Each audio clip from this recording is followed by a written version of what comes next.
My name is Vinten, and it's spelt D-E-S. That's my Christian name, first name. And my last name is Vinten, V for victory, I-N-T-E-N. Your middle name? Middle names are Max, M-A-X, and William, W-I-L-L-I-A-M. Great. What is your birthday? 12th of August, 1931. 31. So you are now 88. Wow, you look great. Yeah. You look great, sir. And I saw your picture that you're still running bike. Yes, I do. Yeah. Wow. Yeah. So, where were you born? I was born in Featherston. Could you spell it? Featherston is F-E-A-T-H-E-R-S-T-O-N, and it's just over the Rimutaka Hill from here. So it's not far from here? No, it's just on the other side of the Rimutaka.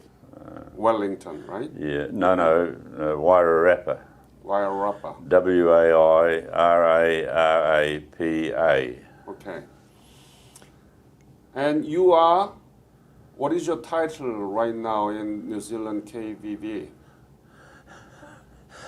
I'm the chairman of the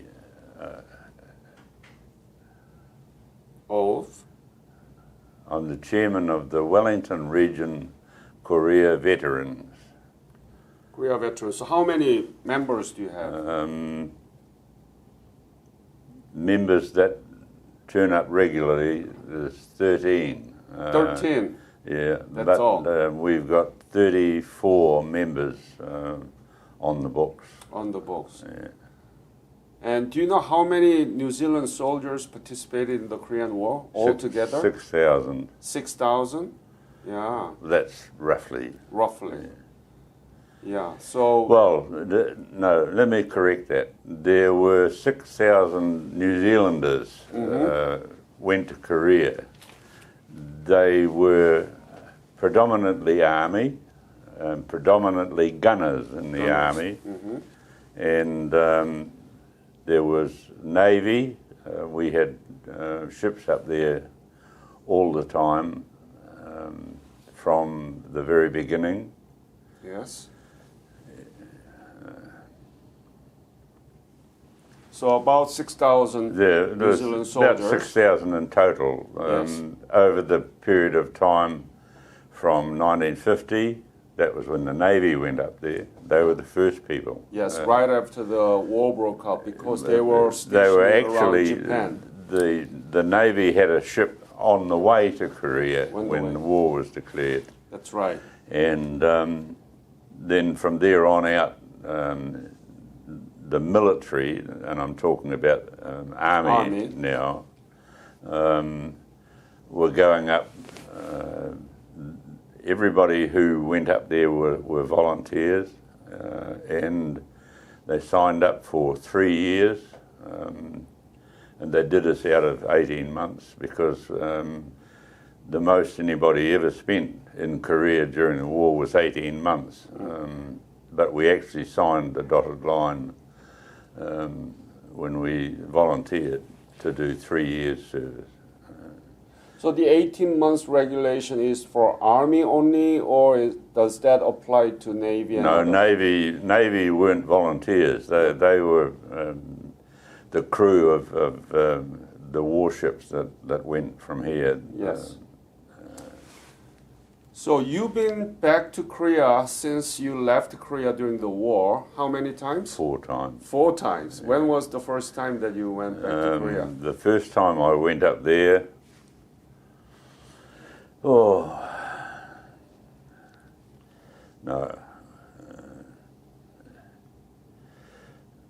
I couldn't tell you what the year was. Was it in the 2000? It's or before 21st century? No, it was... Let me ask you this. What year was the latest one that you visited? This year. No, last year. Last year. 2018. You were invited back to Korea by MPVA, right? Yes. So why were you there? Why did they invited you back? Because I was the national president of the New Zealand Korea Veterans, Wow. and that was the whole idea. Mm-hmm. In the days when there was a national Korea Veterans Association, we had something like 500 odd members. And 500 members. 500 financial members of the New Zealand Korea Veterans Right. Association. But over the years, the years roll on, and the national body got smaller and smaller because the Grim Reaper was there, getting rid of some of the older ones. In fact, it's interesting, I find it interesting, that when I went to Korea first up, I was 19.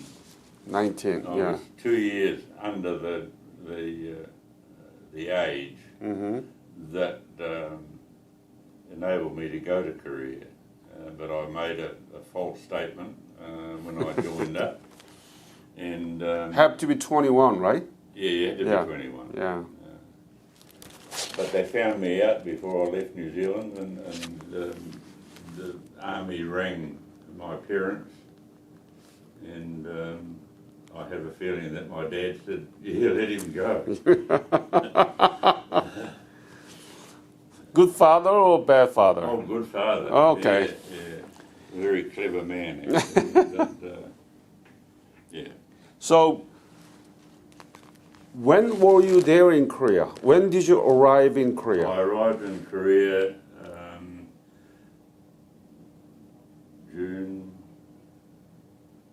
June of 1951.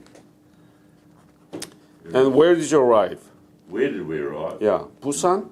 Busan. Busan. Yeah, we went from New Zealand to Australia by commercial ship, and then in Australia we were put in a camp waiting for 1 Battalion Royal Australian Regiment to finish their training, and then we went from Sydney to Japan on the Yes. am I doing it? Yeah. We went from Sydney to Japan on the Royal Air Force troop ship, Devonshire, and that took us from Sydney. You want me to look at that? And so, and when did you leave Korea from the war? I was in Seoul on my way home the night the ceasefire came into effect. Ah. So you were there until July 27th of 53. Yeah. So you were there about 2 years, right? Or under 2 years. Yeah, under 2 years. 2 years. And you've been back to Korea 4 times. 4 times, yeah. Tell me, what is the Korea you saw in 1952 and the Korea you saw on your revisit to Korea? How different? Well, in 19... Give me the detailed description of the differences between those two Koreas. I was posted to Seoul, to an outfit called the Forward Maintenance Area, as a dispatch rider. What is that? Riding motorbikes, but there weren't any motorbikes because motorbikes were out of the question at that time. Right. We got into Seoul, into that building that I showed you the picture of, and I became a dispatch rider. Dispatcher rider. Oh, I see. Rider. Yeah. I drove a Jeep. Okay. Because he couldn't ride motorbikes. And Seoul was, and we were right in the centre of Seoul, and you know where we were because I showed you that picture. That's the headquarter of, what is it? Your headquarter, right? Yeah, well, that was the headquarters of the Forward Maintenance Area. Fourth Maintenance? Forward. Yeah, Forward Maintenance Area. Mm-hmm. Yes. Everything went through FMA on the way to the war zone. And that's now the Pungmun Women's or Girls High School. Yeah. Yes. And tell me, yes. So tell me about those differences. Seoul, in those times, it was less than a year since it had been fought over, not once but 3 times, backwards and forwards. And you don't need to have much of imagination to imagine what it looked like. It was just Seoul was, most of the buildings were destroyed. The conditions of the roads were almost non-existent, and it was a war zone. There were very few people, citizens of Seoul there, because they'd all evacuated out, and it was, like I say, a war zone. Mm-hmm. There weren't that many buildings that were habitable, that we saw, that were habitable, for the simple reason that the Chinese and North Koreans had been down on their way to Busan. Yes. Then the Americans went up through Seoul, and because of where Seoul is, it's the main sort of trunk, if you like, between the center of the country. Top. Yeah, yes, it's an obvious stop. Places like Daegu, Yeongdong-po, Uijeonbu were small settlements in their own right in those days. To go to Incheon from Seoul, you're looking at about 4 hours to drive from Seoul to Incheon. Same thing going south to get to Daegu, or to get to Daegu, down the MSR, the main supply route. You give away 3/4 of a day because the roads were pretty rough. Yeah.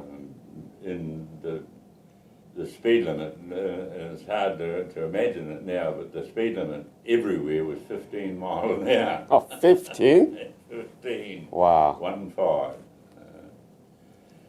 But a little later on, when I'd been in Seoul for 4 months at that stage of it, and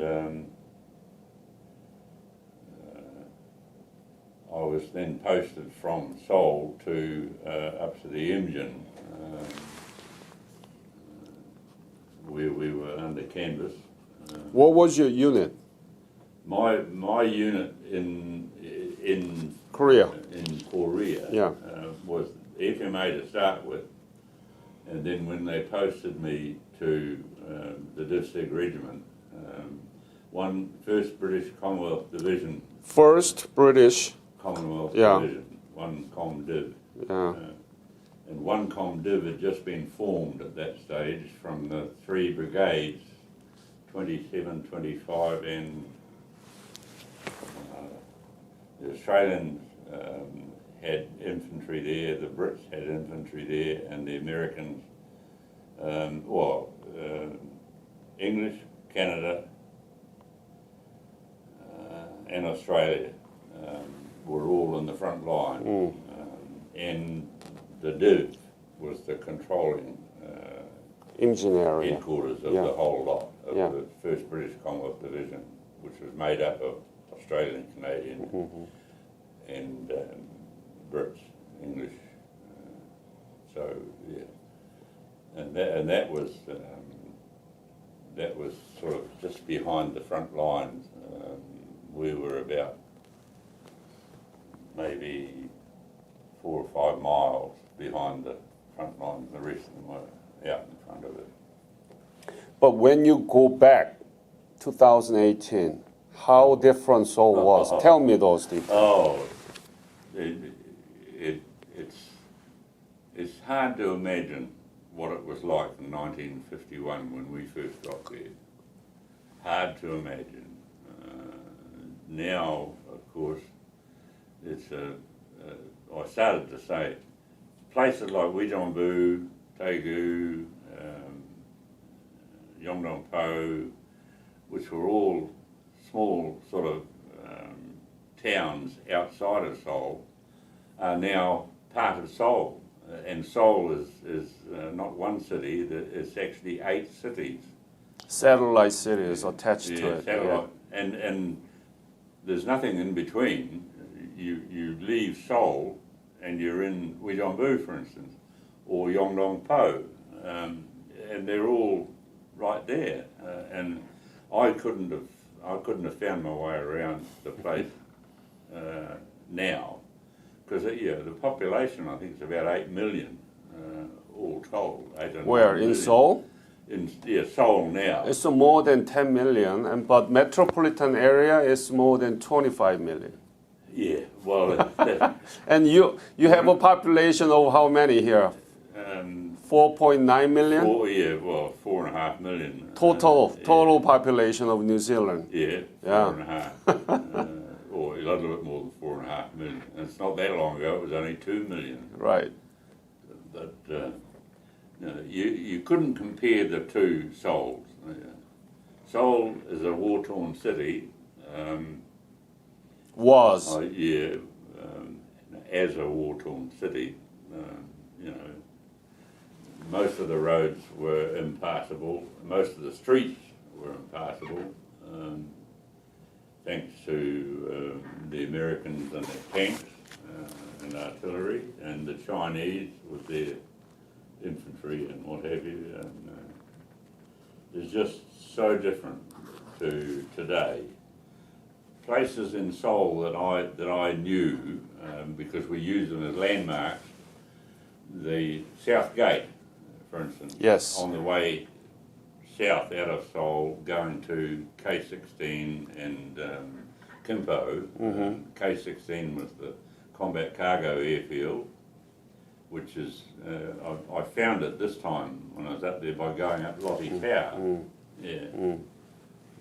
Yeah, by going up Lottie Tower, and you get to the top of Lottie Tower, Yes. and just look out, and there's what used to be K16, the combat cargo airfield. Yeah. And Kimpo is over there, which was the fighter airstrip. That's where the... That's now international airport. no, it's not anymore. No. International airport is Incheon. I mean, Incheon is international, but also Gimpo is became international.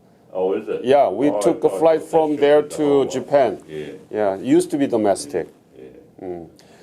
So you are the witness, living witness of those drastic difference between the Seoul in 1952 and now. Well, I wouldn't have thought of it like that, but yes, I guess I am. Yeah. So what do you think about that transformation?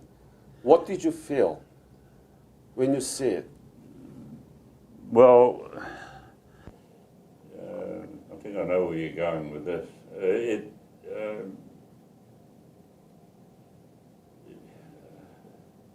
How to put it into words? There is no connection. There is no comparison between Seoul in 1951 to Seoul in 2000 and whenever I first went back there on a revisit. You can't. There is no comparison. The only thing that I would say is that the way we get treated when we go there is just too much. It is too much. You can't walk into a marketplace, for instance, and because we wear New Zealand regalia when we're up there, you walk into a marketplace and it's like the parting of the waters. You know, the crowd just move aside, And people want to shake your hand, give you a hug, thank you for saving our country and this sort of thing. And that is the single most memorable experience that you'll have, that our guys will have if they've never been there before. They've never seen Seoul in peacetime. And it's just, really, it's embarrassing. In some respects, it's embarrassing. Here in New Zealand, I can walk down the street and I've got to shoulder my way through the crowds, you know. I'm a veteran, and the government treats us with some disdain. I'm not saying that the Veterans Affairs organisation, which is the parallel to MPVA in Korea, they do a good job for us. But in Korea, everybody does a good job for us, you know, and we're treated like conquering heroes. And I keep telling people, for goodness sake, I just drove a Jeep, you know. That was what I did for 18 months up there, was driving a Jeep and delivering mail, delivering dispatches and that sort of thing. So. But as you said, it's uncomparable, those two souls in the minds of Korean people. Yeah. And we were able to rebuild our nation because you fought for us. So in my opinion, it's so natural for them to thank you. Yes, I suppose, yeah. That's true, but then I'm a Kiwi, I'm not a Korean, you see. So, let me ask this question. You left after the armistice. When you left Korea, had you ever imagined that Korea would become like this today? The last thing I said as I was climbing on board an RAAF Dakota to go back to Japan to our base camp and be returned to New Zealand. Yeah. I looked back over my shoulder as I arrived at the aircraft, at the door of the aircraft, and I looked back at the site of K-16, and this is as true as I sit here. I thought to myself, if I ever come back to this place, I'm sorry. Go ahead. If I ever come back to this place, no.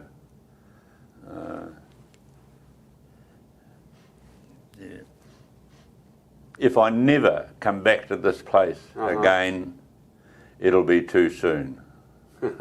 Those are my thoughts. If I never come back here again, it'll be too soon. It's too soon. When we arrived in 1951, we went from Japan to Busan in a landing craft tank, LCT, across the inland sea and what have you. And you could smell Busan from 30-odd miles out to sea. You could smell it. You know. And so bad, right? It was so bad. You know, and for all of my 18 months up there, and I drove a lot of miles around the area up there from the Incheon back to Daegu and Busan. And you just couldn't describe it. It was, I keep saying, it was a war zone. And that's my total experience of Korea the first time was, it was war.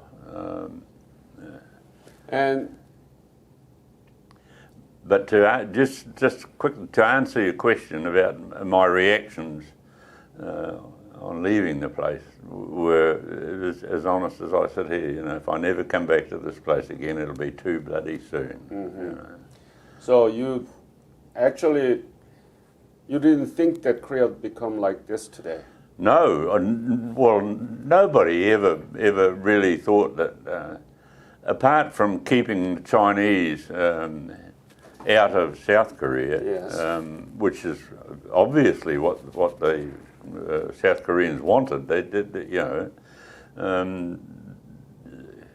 Nobody wants their country to be occupied, and if you're brutally honest about it, that was the number one goal for United Nations was to return part of Korea, because it was one country at one stage, to return part of Korea back to the right way it should be, not the way the Chinese would have it. Exactly.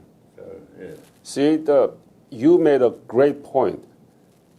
That was the first time that U.S. and UN forces actually fought against the Republic of China, the Communist China, in 20th century. Well, that's what it grew into. Yeah. And that war never ended. So we are still technically at war. Yeah. And that's why there are so much problem in East Asia, So, but because you are national leader, you once was the president of national chapter. Despite such great transformation from ashes and total devastation to 11th largest economy in the world, New Zealand history textbook doesn't talk much about the Korean War. Why is that? New Zealand history textbook here. Don't talk. Not talk too much about it. Because the general sort of feeling in those days were it was a police action. It wasn't a war. It was just a police act, and and it's been characterised as the war that never ended. Mm-hmm. It was a stalemate. If you could go to Panmunjom, to the peace village, the DMZ, and see the way the two opposing forces stand facing each other, if for no other reason, the situation became a standoff. Yes. And that was the start of what their president, Kim Jong-il, he's now faced with having to come to grips with not just the United Nations, but predominantly America. Yes. And I, for one, every day when I watch CNN News and what have you,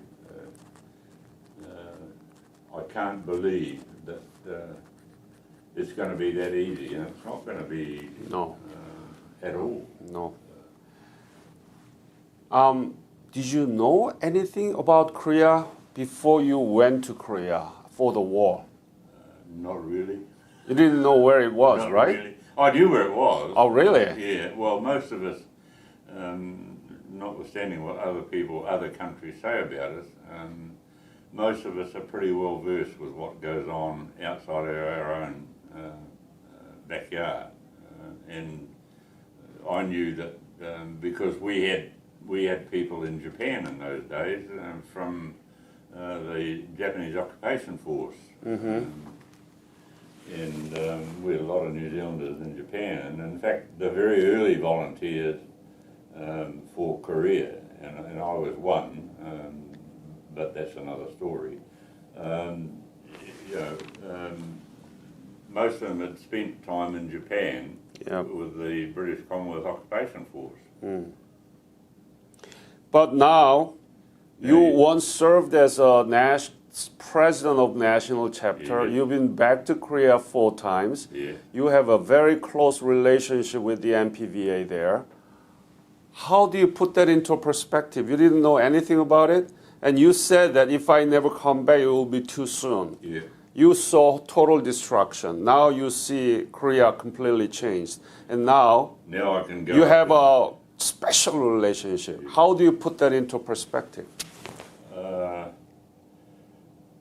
Well, I keep in the Korean embassy here and me. I've got a very close relationship. Since I got involved, because something that you haven't really touched on is the fact that I'm a career soldier, or I was a career soldier. Yeah. I spent 23 years in the military, starting with K-Force. And I never really got out of the military way of doing things. And I have this relationship with successive ambassadors, right back to, I'm trying to think of the name of the first ambassador, No, I think. No, it wasn't, it was further back than that. But every ambassador that we've had here for years now have sort of gathered me up, being I started off as the North Island Vice President of New Zealand Career Vets, and ended up as the National President of Career Vets, and that kept me in touch with the Koreans at the ambassadorial level, and that goes on today. I'm the ambassador's go-to man if anything crops up that needs Korean diplomats and veterans to get together. We have a meeting coming up, in fact, which you're probably not aware of. 27th, we're going up to Otaki to present the Korean ambassador presenting 100 bicycles to the primary school at Otaki, where we meet every year. We've got a marker there. And so what is Korea to you now personally? You didn't know anything about it. What is Korea to you personally? well, What is Korea to you now? they're my friends. They are my friends. And I mean that genuinely. Witness every time I go back now, I end up having lunch or dinner with the Koreans in Korea who have been in the embassy here in New Zealand. They don't forget their friends, and I don't forget my friends. That's the way it is. That's the way it is. Yes. For instance, when I greeted you, Interview? when I greeted you just now, in Korean, and those and other everyday phrases that I use because I know it pleases people that I've taken the trouble to learn everyday phrases. It's I spent 3 years in Malaya during the Malayan emergency, and I never really bothered to learn to speak Malaya. But with the Koreans, it's different.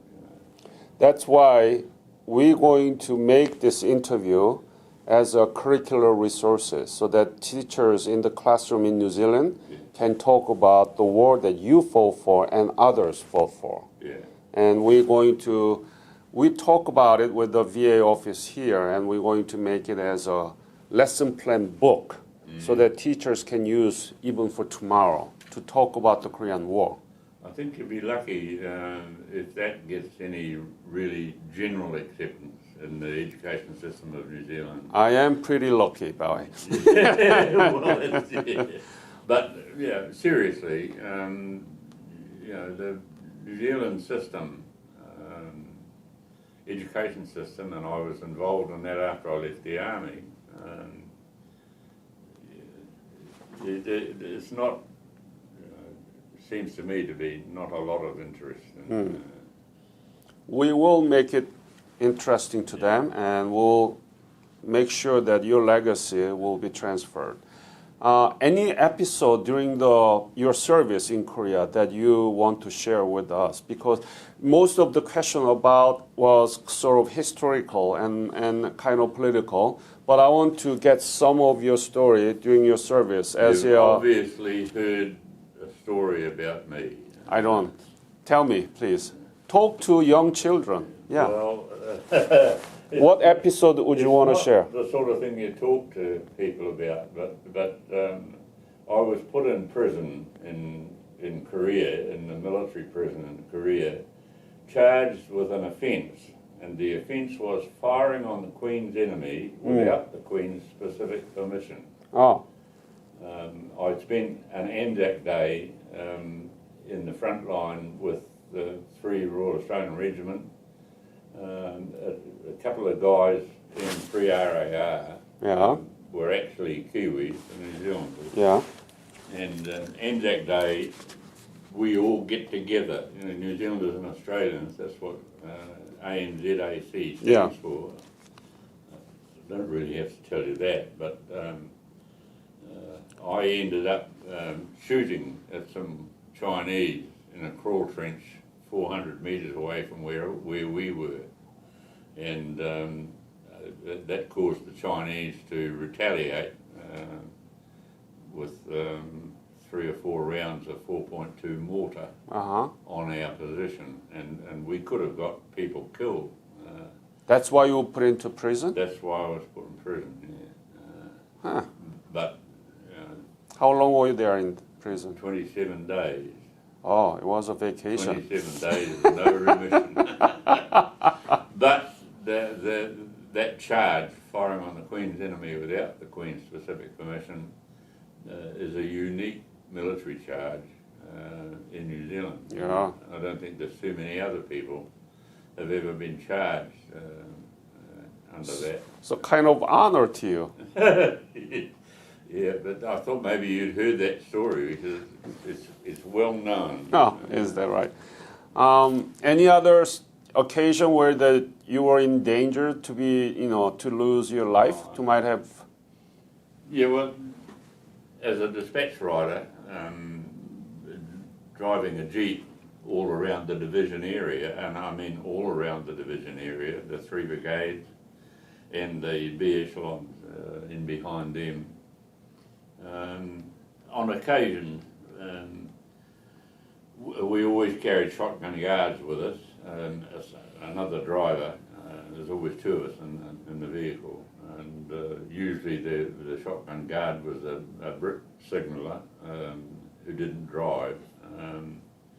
But there were places that we used to have to drive through that were camouflage roads, that camouflage nets over the road. You weren't allowed to go more than 5 miles an hour underneath because of the dust coming up through the nets, and the Chinese would see the dust coming up through the nets, and they'd drop a couple of mortars in.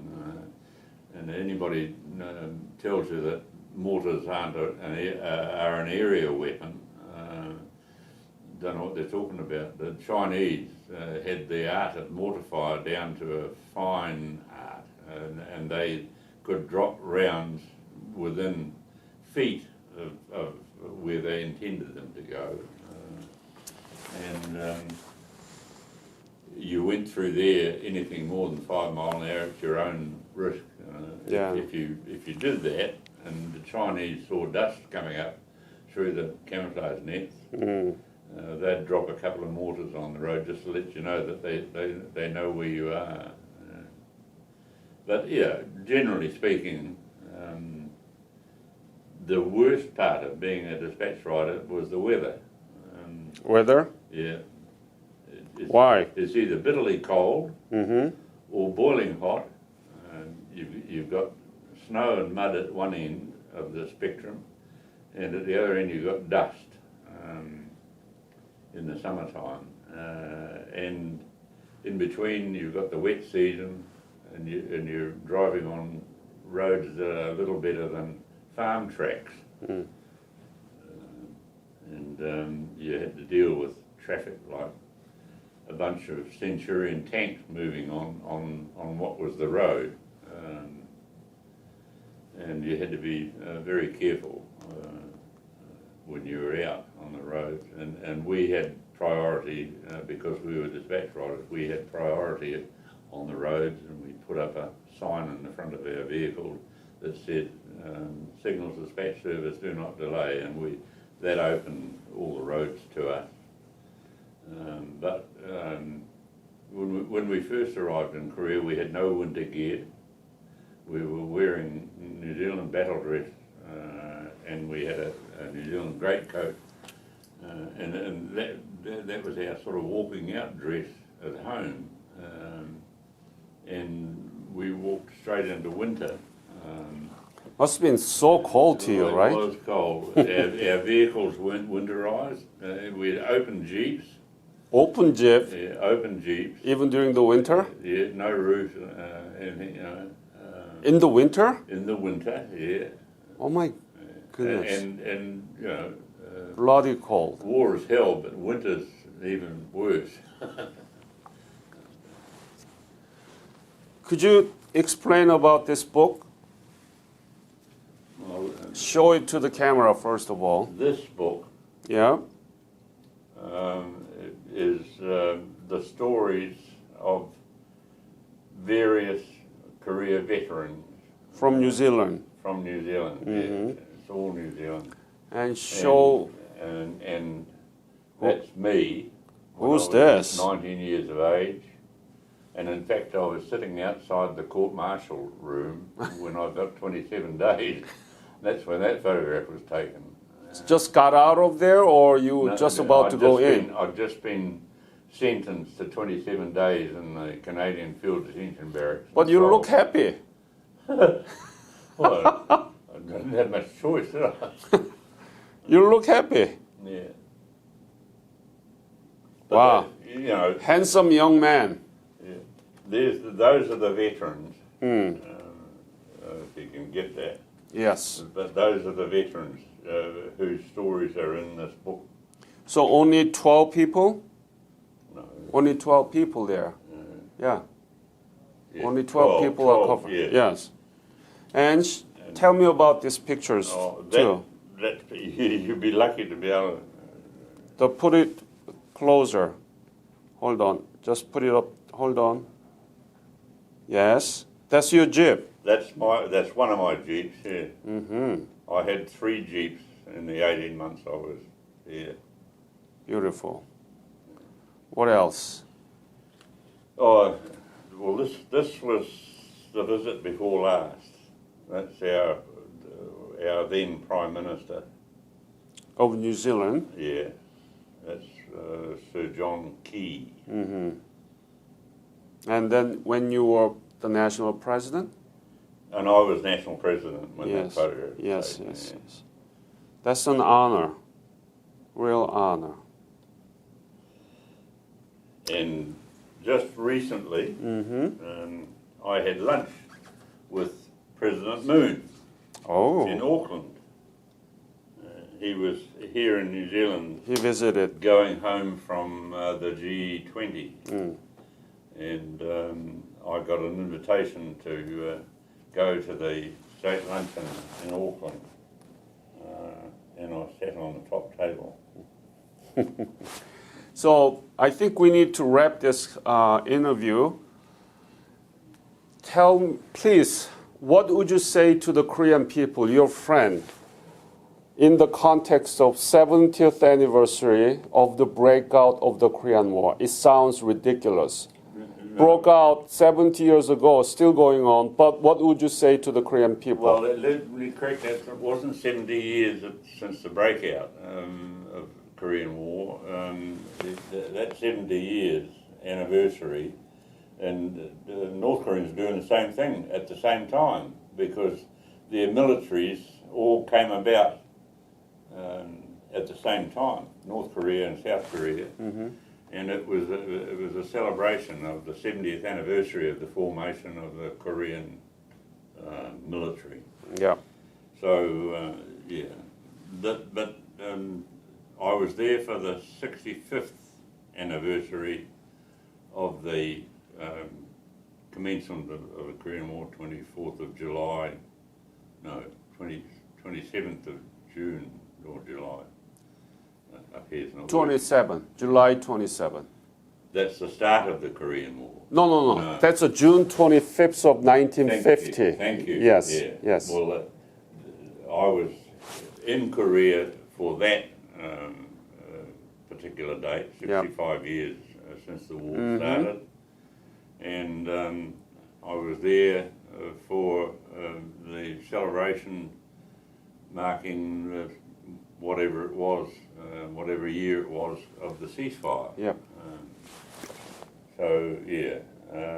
What would you say to your friends in Korea for the 70th anniversary of the breakout of the Korean War? I would say kia kaha, 기억하라. stay strong. Remember, Yeah. No, stay strong. stay strong. Yeah. That's all I could say to them. I'll go back there again tomorrow. And hopefully I'll get an invitation to go back. But just kia kaha, which is Maori, and the basic language of New Zealand indigenous people, and it means stay strong. Ah. So, yeah. So we will get back to you when we edited this, and if we're going to publish as a curricular resources, I may have to invite you back to talk about your stories in the school when we publish the curricular resources together. And Invite me back to Korea, I'll go like a shot. no, I'm going to invite you back to Wellington or Auckland. But when we do that, we're going to invite lots of history teachers here. So that's the best way to transfer your legacy into the classroom. You've got That's why one guy coming here this afternoon who lives in the Wairarapa. He's the father of the lady that cuts my hair for me. Ah. And she told me about it yesterday. Okay. So great to meet you, and it's my honor to hear from you about your story and your leadership. And we're going to edit this, and we're going to make it as a curricular resources. Thank you again, sharing for your story. Thank you. Thank you, sir.